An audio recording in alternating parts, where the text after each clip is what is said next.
মাল খালে মানুহে আবুল তাবুল বকে কিন্তু এটা কথা দে বন্ধু বান্ধৱীসকল মাল খোৱা মানুহৰ মুখৰ পৰা সদায় সঁচা কথাটো ওলায় স্বাগতম জনাইছো মোৰ আন এটা নতুন ভিডিঅ'ৰ মাজলে আৰু মই আজি আপোনালোকক এনেকুৱা কিছুমান কথা কম যি কথা নেকি আপোনালোকে শুনিলে আচৰিত হৈ যাব আৰু সেই মাল খোৱা সাংবাদিক জন হল অতনু ভূঞা যাৰ নাম হল নেকি কিটানু আৰু সেইটো নাম কিটানু হক গুণেশ্বৰ হক সেইবিলাক হল তেও উপৰুৱা নাম আৰু আসল নাম হল তেও অতনু ভূঞা আৰু আপোনালোকক মই এই দুদিন অতনু ভূঞাৰ মানে ভিডিঅ' দি আছিলো আৰু ভাবিছিলো অতনু ভূঞাই হয়তো মানে হেৰি কৰিব আমাক বিশ্বাস জন্মাব আৰু বহুতেও আশাও কৰিছিল কিন্তু তেও এনেকুৱা দুমুখীয়া মানুহ তেও মুখৰ পৰাই কিছুমান কথা এতিয়া ধৰা পৰিছে আৰু প্ৰথমতে আপোনালোকক কৈ লওঁ বাহিৰা মহতক ইয়াত কিয় ৰখা নাই জানেনে এই হত্যাকাৰী কিটা কিয়াত ৰখা মানে নৰখাৰ কাৰণটো হল কি ভিক্টৰ দাস হক আৰু বহু কিজন আমাৰ ইয়াত মানে জেলত আছে গুৱাহাটীৰ যিখন লখৰা জেল সেইখনত আছে আৰু সেই কাৰণে বোলে অজয় ফুকন আৰু ভিক্টৰ দাস থকা কাৰণে তেওঁলোকক ইয়াত ৰখা নাই আদালতৰ নিৰ্দেশ মতেহে বোলে তেওঁলোকে সেই বাক্সা জিলালৈ নিছে আৰু কি আছে আৰু একাংশ আলফা কাৰাবন্দীও আছে আলফাৰ নামটো ল'ব নালাগে আলফাই কি ফালিছে আমি দেখা আছে আলফাই জুবিন গাৰ্গ মৰাৰ পিছত কি কৰিলে আপোনালোকে সকলোৱে হয়তো নিশ্চয় গম পাইছে কি কৰিলে আৰু সেই আলফাই কাৰাগাৰৰ ভিতৰত থাকি পেলাই কি কৰিব তেওঁলোকক কিবা মাৰপিট কৰিব আৰু কেনেকৈ কৰিব আপুনি এইটো গৃহমন্ত্ৰী মুখ্যমন্ত্ৰীৰ কথা কৈছোঁ আপুনি এইটো গৃহমন্ত্ৰী ইমান হাজাৰ হাজাৰ লাখ লাখ কৰ্মচাৰীক বোলে আপোনালোকে চাকৰি দি আছে পুলিচ মিলিটাৰীত চাকৰি দি আছে আপোনালোকে নিৰাপত্তা ৰখি মানে বেছিকৈ নিদিলে কিয় আৰু অজয় ফুকন হওক বা আমাৰ ভিক্টৰ দাসক তেওঁলোক কি বাঘ নেকি আপোনালোকে কি কাৰণে ভয় কৰিছে তাত থবলৈ আৰু কথা নাই এয়া বোলে আদালতৰ নিৰ্দেশ আৰু সেইকাৰণেহে বোলে তেওঁলোকে তাত বাক্সা জিলাত থবলৈ দিছে এই কথাটো কিটানুৰ পোষ্টত মই পাইছোঁ কিটানুৱে কৈছে কথাটো দেই নিৰাপত্তাজনিত কাৰণতে এই সিদ্ধান্ত দেই মানে নাইকিয়া তেতিয়াহ'লে যদি নায়ে তেন্তে হ'লে হিমন্ত মামাই ইমান লাখ লাখ মানুহক যে পুলিচ মিলিটাৰীত চাকৰি দিছোঁ বুলি কৈছে সেইবিলাক ক'ত গ'ল বাৰু সেইবিলাক মানে কি ভুৱা আছিলে নহয় জানো কি যে হ'ব আৰু কিটানুৱে কেইটামান ভয়ংকৰ কথা কৈছে কেনেকুৱা কথা কৈছে জানেনে শ্যামকানু মহন্তই যেতিয়া নেকি ছিংগাপুৰত লৈ গৈছে বা জুবিনক য'তে লৈ নাযাওক কিয় তেওঁক কিন্তু অকলে থাকিবলৈ দিয়া নাছিলে 5 ষ্টাৰ হোটেলত ৰাখে হয় কিন্তু তেওঁ লগত লগৰ মানে লগ দিয়ে আৰু সেই লগ মতাই নে মাইকীয়ে নাজানো কিন্তু জুবিন গাৰ্গৰ লগত লগ দিয়ে আৰু আপোনালোকে সকলোৱে গম পাই জুবিন গাৰ্গ কিহত মানে হেৰি হৈ থাকে বেয়া নাপাব যিটো হয় সেইটো কওঁ আৰু এই অভদ্ৰজাকৰ লগত পৰিয়ে জুবিন গাৰ্গ মদত ডুবি থকা হৈছিলে আৰু মদৰ নিচাত তেওঁ কি কৰে নকৰে আপোনালোকেতো গম পায়ে নহয় জানো কিন্তু ইয়াত কেইটামান অভিযোগ উঠিছে জুবিন গাৰ্গৰ হেৰিৰ পৰা ফোনৰ পৰা কিছুমান জুবিন গাৰ্গে যি মেছেজ কৰিছে সেয়া তেওঁলোকে ৰাজহুৱা নকৰে সেইটো এটা কথা আৰু যিখিনি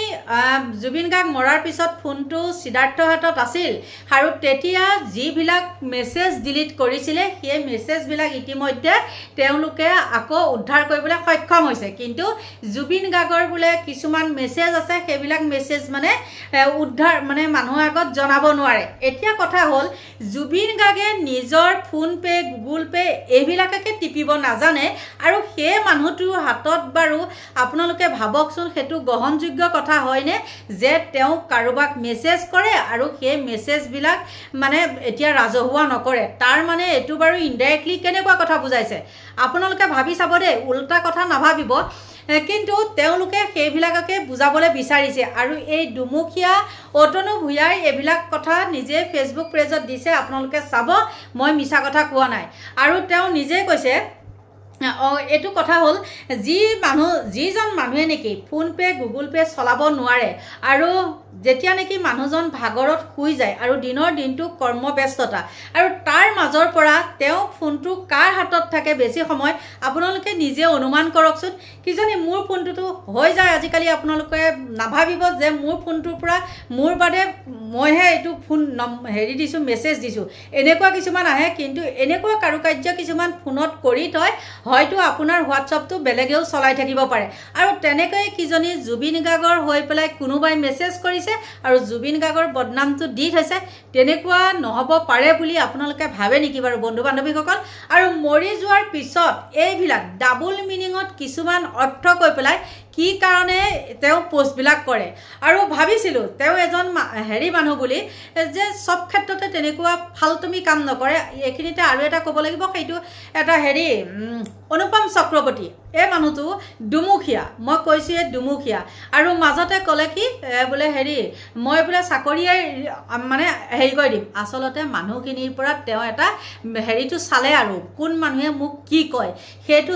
চাই লৈ পেলাই তেওঁ সেইটো পোষ্ট দিলে আৰু আজিকালি সাংবাদিকসকল কি কাৰণে এনেকুৱা বাৰু আমি লেখত ল'বলগীয়া সাংবাদিক এইকেইজন আছিলে আৰু এজন আছিলে হেৰি মৃণাল তালুকদাৰ আৰু সেইজনকো মই আজি এখন ফটো মোক শ্বেয়াৰ কৰিছে সেই ফটোখনত দেখোন বা শ্যাম কানু মহন্তৰ লগত একদম ভুজবেল মাৰি আছে মিচিকিয়া হাঁহি মাৰি গতিকে সাংবাদিকসকলক মানে বিশ্বাস কৰা আৰু ফেটি সাপক বিশ্বাস কৰা একেই কিন্তু সকলো সাংবাদিক আকৌ তেনেকুৱা নহয় দেই তেনেকৈ ক'লে মোৰো ভুল হ'ব গতিকে ক্ষমা কৰিব সেই কথাটো আৰু আপোনালোকে কওকচোন বন্ধু বান্ধৱীসকল এইবিলাক মিছা অপযশ তাৰ মানে যে ক'লে এটা মানে কথা কৈ দিলে ভস্কে যে তেওঁ লগত মানে শ্যাম কানু মহন্তৰ তেওঁ কিন্তু এটোও কৈছে যে শ্যাম কানু মহন্তৰ এনেকুৱা কিপনালী তেওঁ মানে এখন হেৰিত এটা ৰুমত মানে অকলে থাকিবলৈ নিদিয়ে ডাবুলকৈ থাকিবলৈ দিয়ে আৰু তেওঁ এটোও কৈছে যে সেইবিলাক মানুহৰ লগত আচলতে বডিগাৰ্ড থাকিব লাগে কিন্তু তেওঁ বডিগাৰ্ড দিয়া নাই চাওক ইফালেও মাৰিছে সিফালেও মাৰিছে এই মামাই যে কিছুমান কয় কিয় মাৰা ভাই এনেকৈ ইখন গালতো মাৰে সিখন গালতো মাৰে ঠিক তেনেকৈ এইকেইজন সাংবাদিকেও তেনেকুৱা কৰিছে আৰু এই সাংবাদিকসকলে কৈছে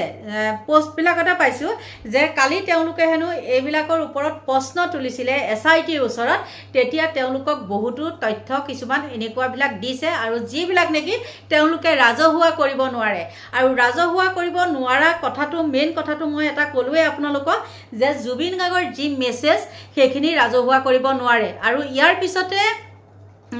কিমান দূৰ সত্য অসত্য নাজানো কিটানুৱে কেনেকুৱা ধৰণৰ কথা কৈছে জুবিন গাৰ্গৰ যি সিকিউৰিটি দেহৰক্ষী এইবিলাক আছিলে সেইবিলাকৰ পৰাও কিবাকিবি এনেকুৱা তেওঁলোকে পাইছে মানে পইচা পাতিৰ ক্ষেত্ৰত দেই আৰু ইতিমধ্যে গৰিমা গাৰ্গকো জেৰা কৰিব বুলি তেওঁৱে কৈছে আৰু সেই কথাটো তেওঁ যদি ফেচবুক হেৰিটো ডিলিট নকৰে নিশ্চয় আপোনালোকে পাব হয়তো মালৰ নিচাটো দিব পাৰে সেইটো ইমানখিনি নাজানো কিন্তু এইবিলাক কথা শুনি পেলাই একদম আচৰিত লাগিছে আৰু বহুত কথা ওলাই যায় বহুত কথা ক'বলৈ গ'লেও আকৌ বহুত সময়টো গুচি যায়গে নহয় জানো আৰু আপোনালোকৰো সময়ৰ হেৰিটো চাব লাগিব গতিকে এনেকুৱা 2 নম্বৰী কথা কোৱা সাংবাদিকক কোনোবাই বাৰু ভাল পায়নে মই প্ৰতিটো কথাতে মানে হেৰিতে কওঁ ভিডিঅ'তে কওঁ SITয়ে যিখন তদন্ত কমিটি গঠন কৰি দিছিলে সেই তদন্ত কমিটিখনত কোনজন মানুহক বাৰু ৰজাঘৰীয়া মানুহ নহয় আপোনালোকে ক'ব পাৰিবনে সকলোখিনি ৰজাঘৰীয়া মানুহ আৰু কি কম আমাৰ নেমকেয়াৰ ডক্টৰজনৰ কথাটো বাৰু মই নকওঁ দিয়কচোন 2-এজনৰ বাদে গোটেইখিনিয়ে কিন্তু ৰজাঘৰীয়া মানুহ আৰু ভালে পাইছোঁ বাৰু যে দল সংগঠনৰ মানুহক মতা নাই ভাল পাইছোঁ কিন্তু এইজন যে বৃদ্ধ সমুজ্জ্বল হওক উৎপল শৰ্মা যি নেকি বঙালী গামোচাৰ লগত অসমীয়া গামোচাখন জইন কৰিছিলে মনত আছে নহয় আপোনালোকৰ সেইবিলাকক মতা বাৰু কি কাৰণ আছে আৰু এইবিলাক ৰজাঘৰীয়া মানুহ নহয়নে বাৰু সেইখিনিয়ে কথা গতিকে এনেকুৱা ভয়ংকৰ কিছুমান কথা কৈছে মই আকৌ এইকেইদিনত মই অতুনু ভূঞাই কি কয় তাৰ ওপৰতে ভিডিঅ'টো প্ৰস্তুত কৰিম আৰু আপোনালোকক দিম আৰু আপোনালোকে ভুল নুবুজিব আৰু মই কোনো কথা নিজে বনাই কৰি মই নকওঁ দেই মই যিবিলাক পাওঁ মই সেইবিলাকহে কওঁ গতিকে এতিয়া আপোনালোকৰ পৰা লৈছোঁ বিদায় বাই বাই